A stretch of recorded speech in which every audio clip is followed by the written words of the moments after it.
Welcome back. With me is Dr. Royer talking to us today about how to become a courageous healthcare consumer. Welcome back again. It's a pleasure. Yes, so my next question comes from a person who lives in a rural community in eastern Montana. He's been referred to a specialist who is a 4-hour drive from where he lives. He tells us that no matter how hard he tries, he can't get past what he perceives to be a condescending demeanor from the provider. He adds, he's brusque, he talks down to me when I try to explain my symptoms, and instead of listening to me describe my symptoms, he interrupts me saying I'm not giving the correct anatomical language. How do I work with someone like this, Dr. Royer, or can I? He's the closest specialist from where I live.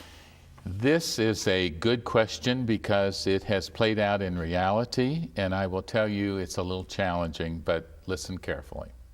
I think it depends on the severity of what this patient has and the qualifications of the specialist. In a rural area, for someone that has to travel 4 hours, I would say there's probably not a lot of those specialists around. So if this specialist is providing high quality care, it may be necessary for this person to just overlook that abruptness and that briskness and just sort of ignore it and opting for, I want to go to this person because there's no other specialist around that will have such good outcomes.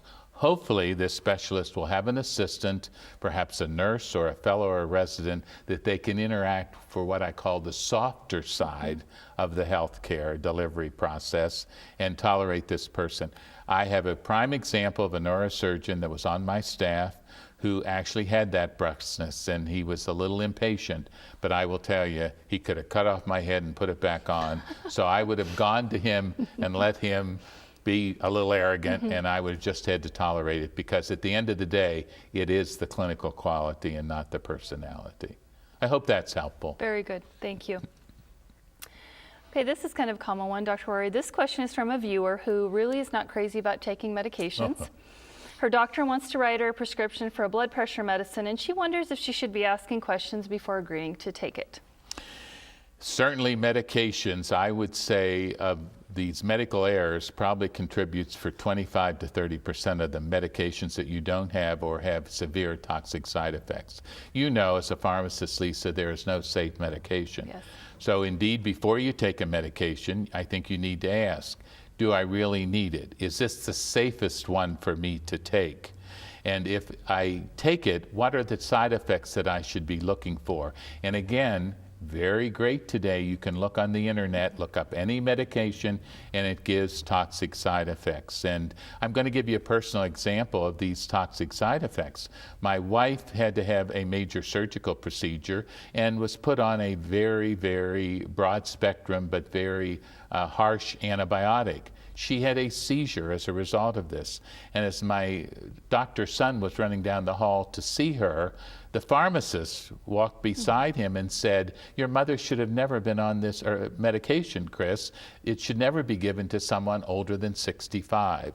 Another complication from changing the cholesterol drug. Some of them cause rash. So medication is a significant issue, and don't take it unless you're satisfied and if you know what side effects to look for.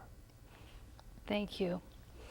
So, another question, when a doctor gives a patient a diagnosis and the patient is still sick, is there anything for the patient to do from there?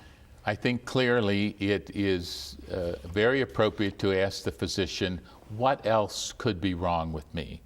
A physician always has a primary diagnosis, but we're all trained to have differential diagnosis. If this one is not right, what is it? For instance, when I operated on appendicitis, and it wasn't appendicitis, I didn't close the patient.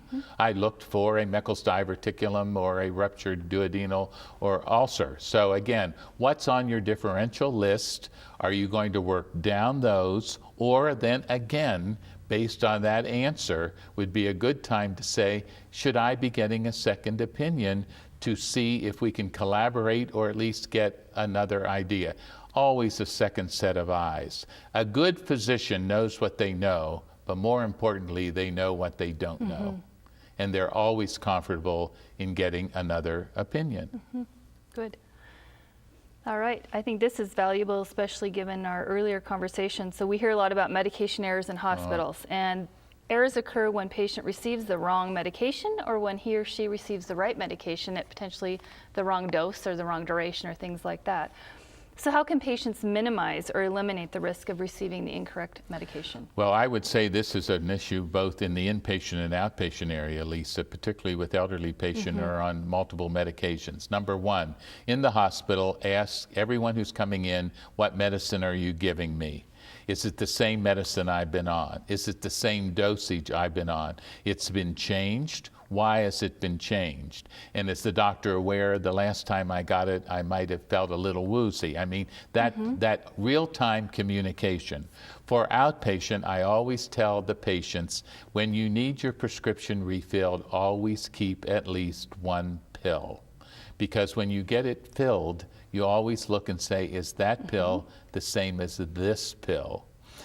And so you're always pretty sure that you're getting that continuity. But I will tell you, the pharmacist is a great resource. Yes. And I think it's important when you go to get a prescription filled that you say to the pharmacist, again, is this the right prescription? And another big question, you know my other medications I'm on. If you don't, give them to the pharmacist and they can help you understand, are you going to have any cross reactions? Absolutely, yes. Thank you. So we have time for just one quick question and maybe 30 seconds, Dr. Royer.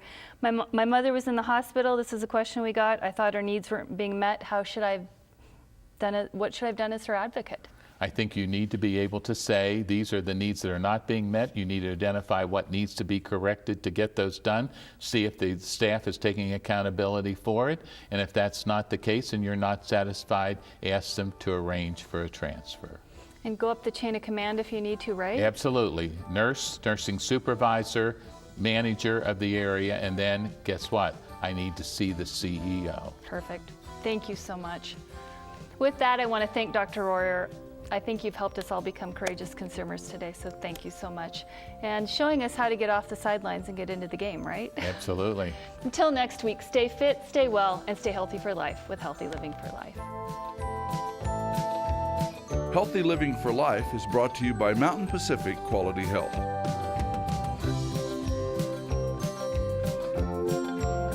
We'd love to hear from you. If you have suggestions for future programs, visit our website at mpqhf.org or call us at 406-443-4020. You can also catch us on YouTube by visiting our website and clicking on the YouTube icon. Special thanks to Fire Tower Coffee House and Roasters. Production facilities provided by Video Express Productions.